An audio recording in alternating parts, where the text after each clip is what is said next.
আসসালামু আলাইকুম। আজকে আমি একটা বাগান পরিদর্শনে আসছি, যে বাগানটা আসলে রূপালী এবং ফজলি আমের বাগান। ফজলি গাছ প্রায় 12 বিঘা বাগান এটা।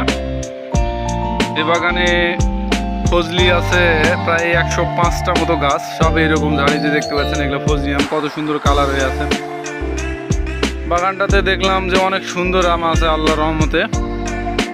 যে ফজলিগুলো দেখেন, মানে এই পাতা উপর থেকে পাতাগুলো সব ঝুড়ে দিছে, এই যে দেখেন নিচের দিক পাতাগুলো ঝুড়ে দিছে এই জন্য যে আমটা জানে রোদ পড়ে কালারটা আসে। দেখছেন না কেমন আমটা কালার চলে আসছে, সুন্দর হয়ে আসছে আমটা। আর এগুলো হলো রূপালী। আসলে বাগান পরিচর্যা যদি আপনি সুস্থ এবং সুন্দরভাবে করতে পারেন, তাহলে আপনার বাগানে যে কীরকম সুদর্শন বা সুন্দর আম থাকতে পারে, এটা তার বাস্তব প্রমাণ। আমের কালার মানে বলে বোঝা যাবে না যে এত সুন্দর। খুবই ভালো লাগতেছে বাগানটাতে এসে আমার। আজকে বাগান মানে আর কি দেখার উদ্দেশ্যে আসছি। আমি 12 বিঘা বাগানটা প্রায় কাছাকাছি আপনাদের ঘুরে দেখাবো। মানে গোটাই বাগান ঘুরতেছি। এত বড় বাগান ঘুরে আর সম্ভব না, মুশকিলই আর কি। তারপরও যতটুকু মানে সম্ভব।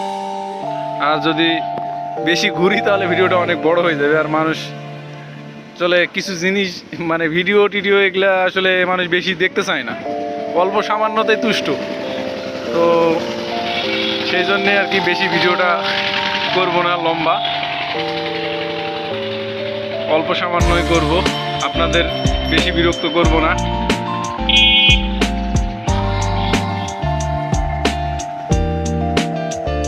দেখেন ফজলি আম, অনেক সুন্দর আম, সত্যি কালার এত সুন্দর, মন ভরে যাইতেছে ফজলি দেখে।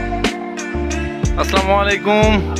তো ভালো থাকবেন, আজকে এই পর্যন্তই।